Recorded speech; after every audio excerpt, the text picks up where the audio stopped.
द्वापर युग में जब बहुत ज़्यादा पाप बढ़ गए थे, अधर्मी अपने अधर्म सीमा पर आ गए थे और बहुत ज़्यादा पाप करने लग गए थे, जिनमें से कंस भी था जो कि भगवान श्री कृष्ण का मामा ही था।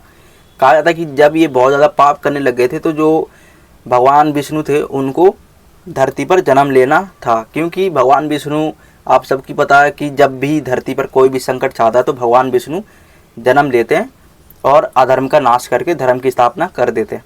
तो कहा जाता है कि जो देवकी थी, जो कि वसुदेव से उनकी शादी हो जाती है, जो कि कंस की ही बहन होती है।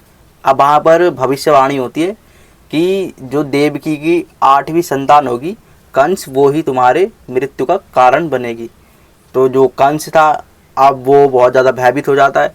अब वो क्या करता है कि जो वसुदेव थे और जो कि देवकी थी, उनको वो अपनी कारागार में डाल देता है। क्यों? क्योंकि उसको ये लगता था कि जब तक 8वीं संतान होगी, मैं उस एक एक संतान को मार दूंगा और 8 संतान को मार दूंगा तो मेरा अंत नहीं हो पाएगा। इसलिए वो उनको बंदी बनाकर अपनी कारागार में डाल देता है। अब आप सबको पता है कि जब देवकी को 6 पुत्र होते हैं तो जो कि कंस था वो एक एक करके उन्हें मार देता है। अब वहीं पर बारी आती है 7वें पुत्र की, जो कि बलराम के रूप में जाने जाते हैं।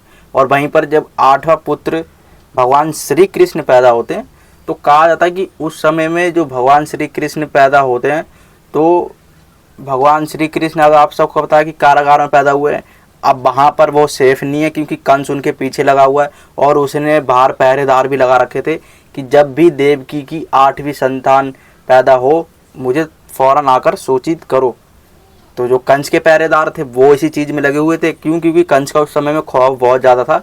अगर वो ऐसे नहीं करते तो कंस उन्हीं को मार देता, और कंस ने उन्हें इसीलिए लगा रखा था ताकि तुम देवकी की जो 8वीं संतान है, जैसे ही वो पैदा हो तुम मुझे तुरंत ही सूचित करना और मैं वहाँ पर आऊँगा और जो देवकी की 8वीं संतान है उसको मैं मार दूंगा और इस तरीके से मैं काल से बच भी जाऊँगा।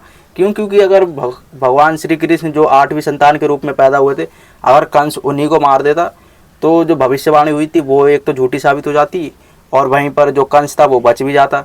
लेकिन ऐसा नहीं होता है। क्यों? क्योंकि जो वसुदेव थे, कहा जाता है कि वो जो श्री कृष्ण थे वो नदी पार करके जो कि यशोदा मैया थी उनके यहाँ पर श्री कृष्ण को रखाते हैं।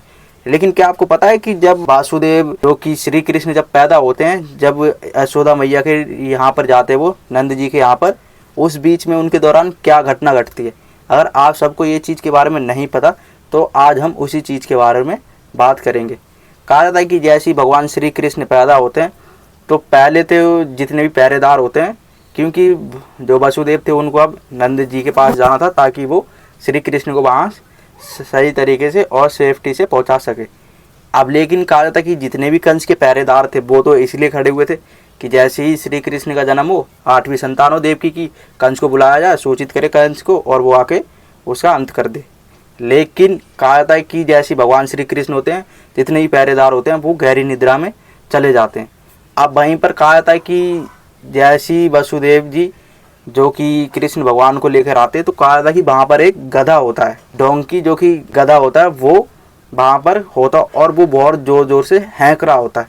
अब कहा जाता है कि जो वसुदेव थे उनको इस चीज़ का डर लगने लग जाता है कि कहीं कंस को इस चीज़ के बारे में पता ना चल जाए, कहीं ये जो सैनिक है ये उठ ना जाए इसके हैंकने की वजह से, और अगर सैनिक उठ गए तो वो कंस को सूचित कर देंगे और जो भगवान श्री कृष्ण है उसको वो आकर मार देगा।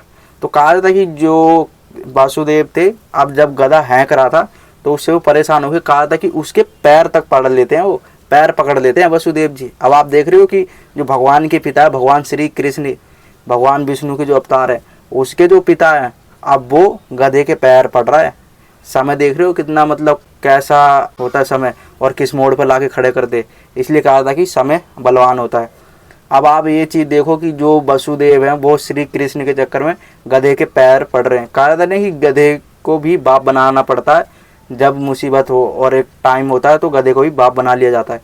तो वही चीज़ यहाँ पर भी होती है। अब जो भगवान श्री कृष्ण के पिता वसुदेव है वो गधे के पैर पकड़ देते हैं कि भैया तू शांत हो जा, कहीं पहरेदार उठ गए और उसने कंस को जाकर सूचित कर दिया तो जो ये मेरा पुत्र हुआ है इसको वो आकर मार देगा, इसलिए तू शांत हो जा।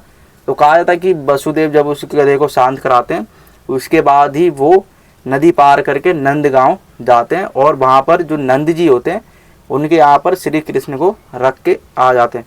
तो इस तरीके से जो नंद जी होते हैं उनको श्री कृष्ण की प्राप्ति होती है और वहीं पर जो वसुदेव होते हैं वो अपने पुत्र को बचाते हैं और जो कि समय देखो कितना बड़ा बलवान है, गधे के पैर पकड़ने के बाद वो श्री कृष्ण को वहाँ पर ले जाते हैं और इस तरीके से वो श्री कृष्ण को बचा पाते हैं।